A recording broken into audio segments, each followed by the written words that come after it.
Alright, so the car is running. No Boltons on the dash. I'm gonna take it for a spin and see if that SensiTrack message comes up again. Usually comes up immediately,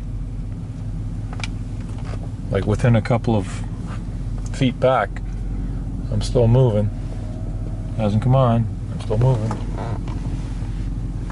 You'll just hear a binging noise and a ring, and it'll disengage. I'm just backing up here. I'm just trying to get out of the driveway. Alright. So far so good.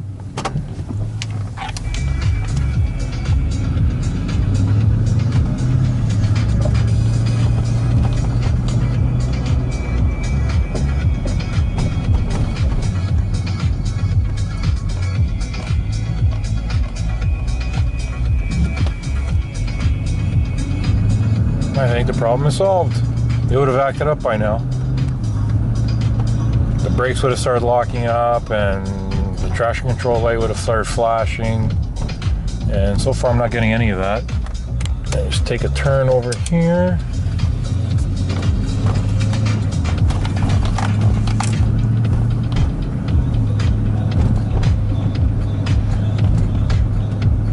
Yeah, it's pretty good. By the way, I got a if you guys know anything about car stereos for these vehicles, I had the original stereo removed.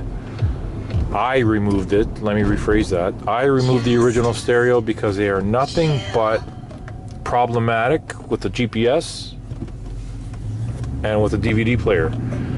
So I just took it out and I got this Alpine, and it's hooked up to the diagnostic on my computer, so it's telling me what my tire pressures are right now. This came up. I didn't turn it on. It came up on its own because the tire pressure is down to 32 in the front right there and 34 on the rear right.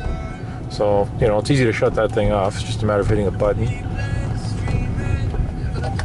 The stereo wants to set itself up because I had the battery disconnected, so it thinks that it doesn't know anything. Anyways, it's got a great navigation system. It's a lot better than the factory one that came with the vehicle. The screen's a little bit bigger than the factory screen. This is an Alpine 8-inch screen. It's called the X008U. That's the model number of this. I don't think they make them anymore. They have a X108U now, which is a replacement for this. The difference between the two is really minor.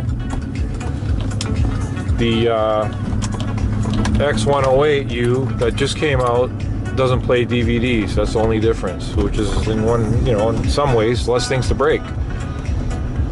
This one has a DVD player in it, which I probably will hardly ever use, but it's nice to know it's there if I ever need to use it. And I got my USB and I got my HDMI plugs. If I have anything I wanted to use, I could hook up to it and it'll work. I don't really need, you don't necessarily need CDs anymore. They're obsolete. Speaking of CDs, you know, that was probably one of my biggest beefs with this unit the original unit in the first place. The navigation system relies on a CD for its maps. And that in itself is problematic. That's something that's on all the time, spinning, and eventually it's going to break, and they do. Okay, this unit it did cost me $2,000. I got a really good deal on it. I know $2,000 sounds like a lot. Well, the unit was $13 and change, let's say $1,400 plus taxes.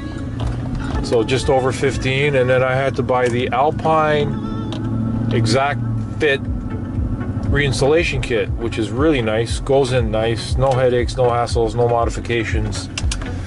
It even comes with the wiring harness for the unit, but of course I didn't use that wiring harness. The only reason why I didn't is because I wanted the gauges on my display, which is kind of neat with the brakes, or the air pressure I should say, for the tires.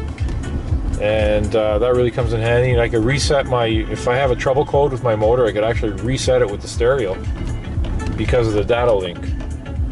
Alpine brings its own data link unit with the installation kit, and I didn't use Alpine's because that's the one thing it doesn't do, unfortunately. Anyways, thanks for watching my video. The stable track is fixed. It is not coming on. It would have came on a long time ago. And I think I'm going to stop and have myself something to eat. Thanks for watching my video.